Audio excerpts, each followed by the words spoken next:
As I pulled into my first gas stop of the trip, there was a little black teardrop camper waiting for me. I'm having coffee with Kelsey. Hello everybody from Red Cliff, Alberta. And I'll see you all as I travel across Canada.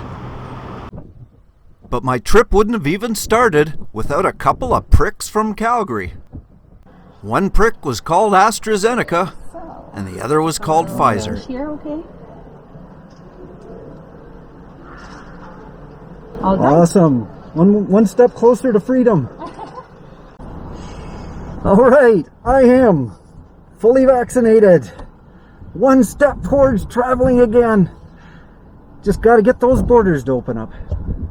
That would be awesome. I also pulled into a weigh station to see how much load I was hauling. When I unhitched the camper, I was surprised. My fully packed trailer weighed in at 950 kilograms or 2,094 pounds, which is about 700 pounds above the dry weight. I carry a lot of stuff when I'm traveling. With the morning sun in my eyes, I headed east on the TransCanada Highway in hopes that I may be able to meet some of my viewers who just happen to live near the gas stops I travel through. Would anybody show up? Another goal of this trip was to test the use of wind deflectors to reduce drag from pulling the trailer. I'll have more on the results in a later video. Around 2 p.m. I gave a big farewell to Alberta as I was now in Saskatchewan. While strolling down the Prairie Highway, one sign caught my eye and I had to investigate. Well, if you thought the Pee a Pot rest stop had a pot to pee in, you'd be mistaken. But it does at least have a picnic table. So hold it in a little longer, as Tompkins, Saskatchewan is only 20 minutes away. 3 hours down the road, I met an old friend. Now the last time I came through Moose Jaw, Mac the Moose was just not himself. He wasn't very horny. But now he's got his rack back. He's a stud. Welcome back, Mac. Just outside of Regina, I made a stop to see Robert, who was just working on converting the white van in the background for camping. Best of luck, Robert. As the sun went down, I stayed at a municipal campground in Broadview, Saskatchewan for the night. Nothing special happened, so I'll take this time to show you a trailer mod instead. One thing I thought was a real bonus is when I added this little storage area to the tongue of my camper, because it's absolutely perfect for storing little things like my propane tank. I've got a table, I've got tools, I've got extra fuel, I've got all kinds of things I can put in here. This keeps them sheltered, don't have to worry about rain or the elements, and it also protects it from little critters. All I have to do is take these little stretch latches and put them in place like that. However, there is one problem with this. Well, at least two.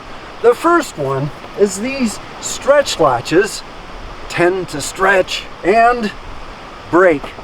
And that's exactly what happened here. So I have to find another way of latching these that is a little bit more permanent. And the second thing is, it's so easy to get in here. Just go like that and you're in. Other people with ill intention can also get in here and steal your stuff.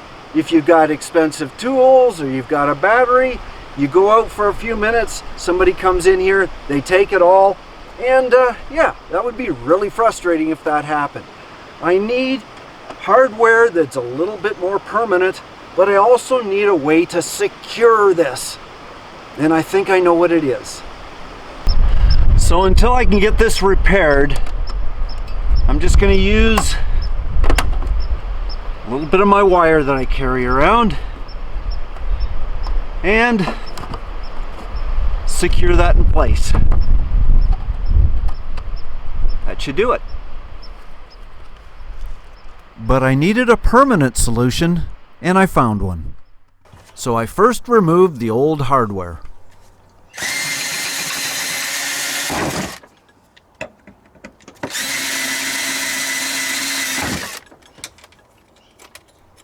I bought 4 stainless steel hold-down clamps used for boat hatches off Amazon. After drilling new holes, I used aluminum rivets to attach them to the fiberglass box.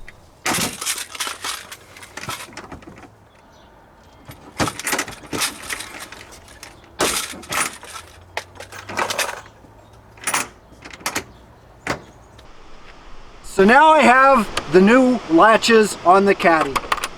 Hard latches, no rubber, seem to work well, but how do I make it secure? I make it secure with this. This is a Python cable lock. So what I do is I take the cable off, and the cable has a straight end and it has an end with a stopper.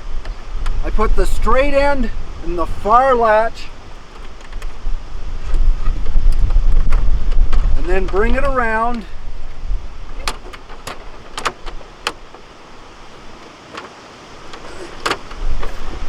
like that. Put it in the last one and then put the lock on. It goes this way, only goes one way, there's an arrow. Tighten the lock and remove the key. It's secure. Nobody can get in this unless they have the key. Works great. I really like this secure option, and it only cost me about $55 US for all the hardware. Please see the video description for more information.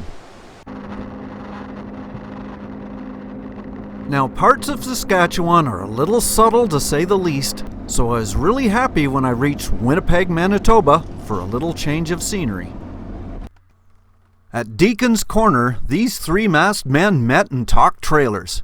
Jeff has a Jayco on the bed of his Ford F-150, and Carrie has a 19-foot crossover. Happy camping, guys! After entering Ontario, I stopped for gas just as a storm rolled through.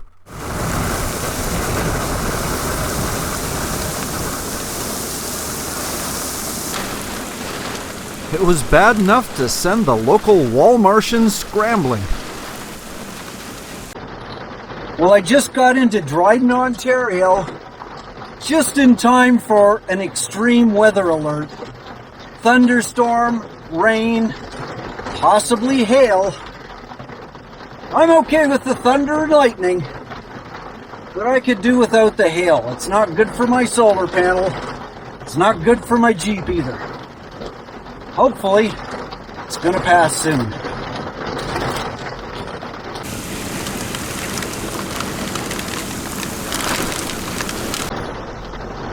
Nasty.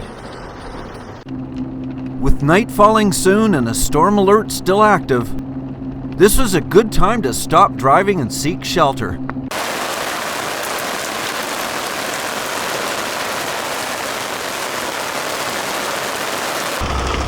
It's kind of wet out there right now, and I just made it to the campsite in time. Not going any further, but it was handy that when the storm hit, I was right outside of Walmart, so I got a fruit salad. No cooking tonight.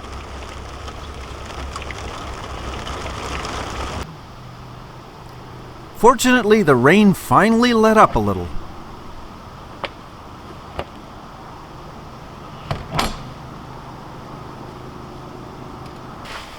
Nice. A quiet time, which is fantastic. I didn't think it would be this quiet because I'm right next to the TransCanada Highway, so every once in a while you do hear the odd car or truck go by. But this is Erin Provincial Park near Dryden, Ontario. Last night there was this horrible thunderstorm with lots of rain and the threatening of hail, so I didn't want to go any further. I stopped here. It was the next place, and I'm glad I did. It's quite nice. I've got this place here, as you can see. There's no other campers around here. It's a nice wide lot, and I paid just under $40 Canadian, which is a little pricey, but it's a nice area. There's a lake, and Thunder Lake, which is fitting because there's thunder last night, and some beautiful trails. It's not all bad, but yeah, if you're on a budget, $40 is quite a bit. Now it is June, and it has been hot, and it's been humid.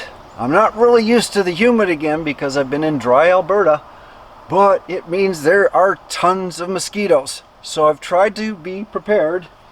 I've put on the Deep Woods Off, and I'm also giving another try to the Thermocell. Now, hopefully you can see that it's smoking away there. Is it keeping the mosquitoes at bay?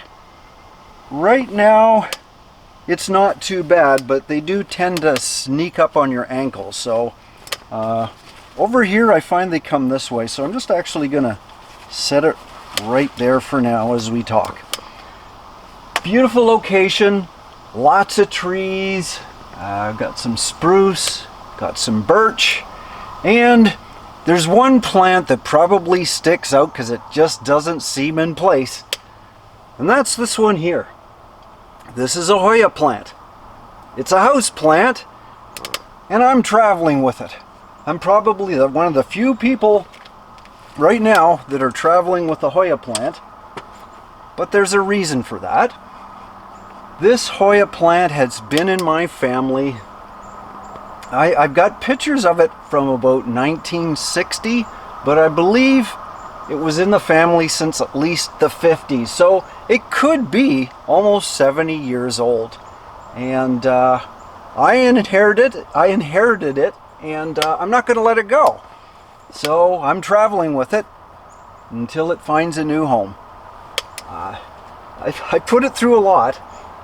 It survived a kitchen fire. It survived being forgot about for like 2 or 3 months, but it's still going, and I think it actually somewhere has, yeah, there it is. See, there's a bloom right there. So still alive and kicking, older than I am.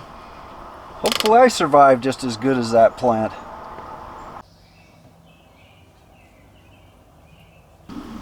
I still find this a little bit awkward because if you get it in the wrong position, like theirs where I had it a few seconds ago, you all of a sudden get a big whiff of this toxic smoke. Well, I don't know if it's toxic, but it sure stinks.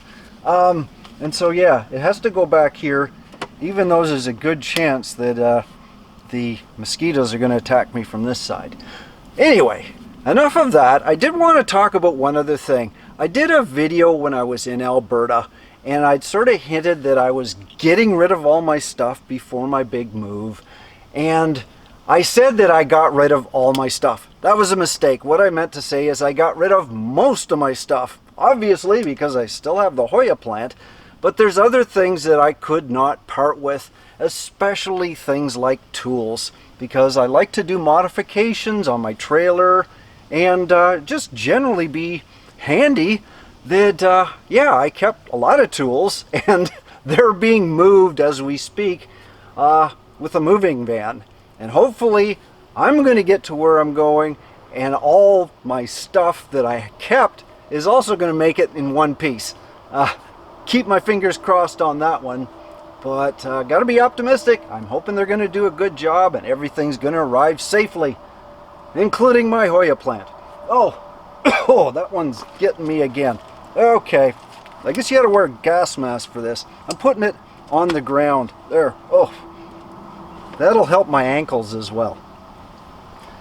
Much better. I can breathe again. Not far from the campsite was a little trail to the water. It seemed a good time to check it out.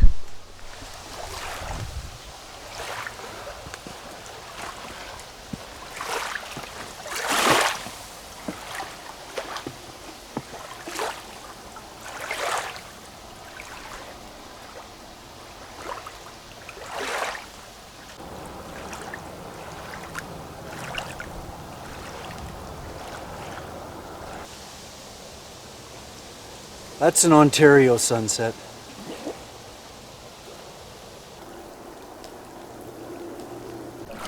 And this mayfly had the perfect view of it.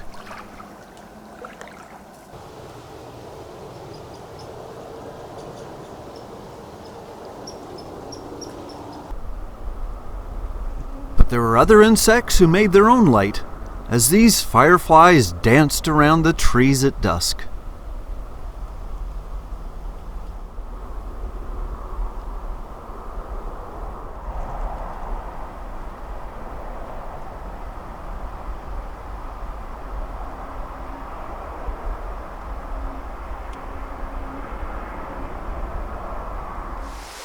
The next morning, I made a stop at the famous Kakabeka Falls.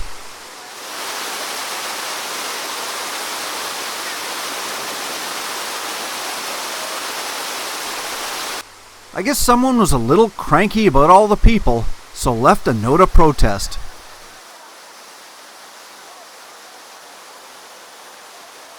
It made my day. I also made a stop at Thunder Bay, although I wasn't planning on it.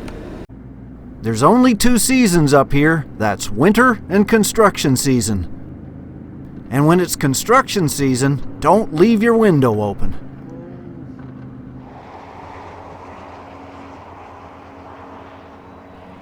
Just northeast of Thunder Bay, there's a memorial that can't be missed.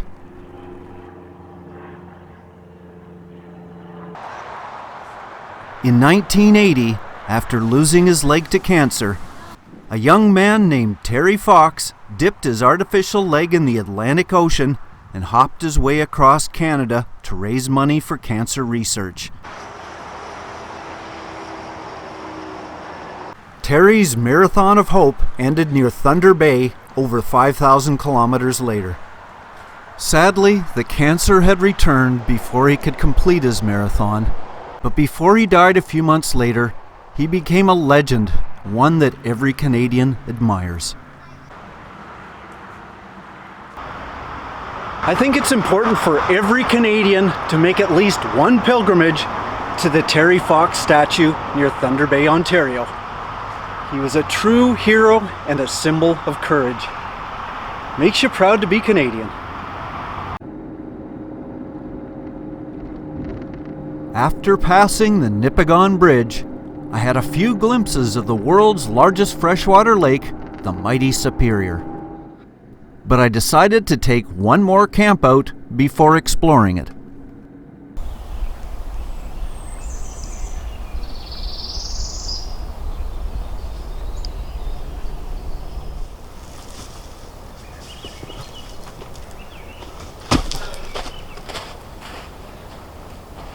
Oh yeah.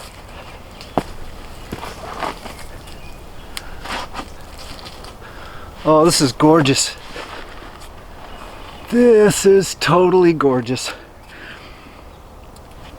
When you pay $38.75 for a campsite, it better be beautiful. And this one is. Got my own twisted tree right by the water. Rainbow Falls. This is the White Sand Campground, and it's really beautiful.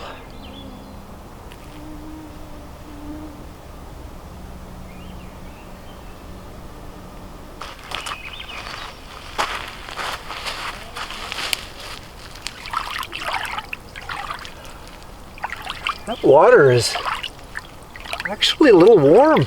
It's beautiful, crystal clear. It's warmer than the air is, but I think that's because the air is a little cool due to the fact that Lake Superior is just over there. And a big lake like that has a lot of influence over the temperature in the region. It's a big relief after the heat wave in the prairies.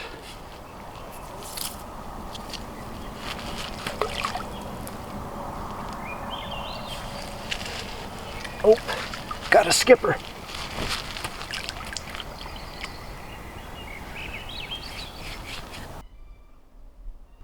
Although the campground was decent and the White Sand Lake spectacular, I needed to find out what the Rainbow Falls part was all about. so I took a little walk.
Although waterfalls tend to be the loudmouth of the forest, feasting your eyes on the flora will reveal scenes just as loud and proud.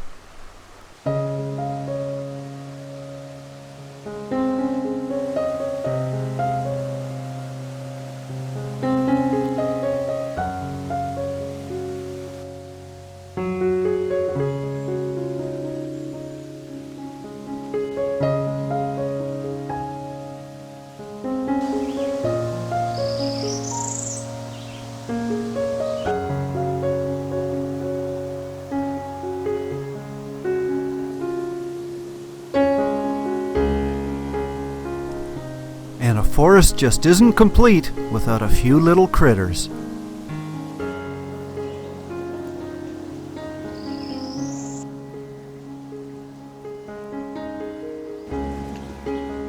And I'm always amazed when something so ugly as a child can grow up so beautiful as an adult.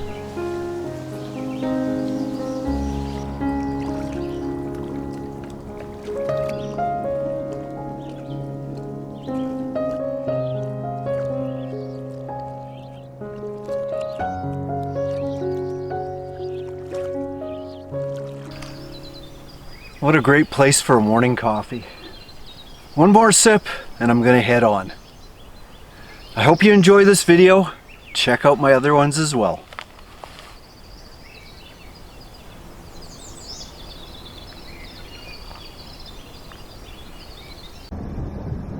Now my travels aren't over, as I've only made it to the halfway point of the trip. So please stay tuned as I continue eastward across Canada in my little Jeep and camper. And check my website for updates, for if I pass your way, come and join me for a coffee. Hope to see you soon.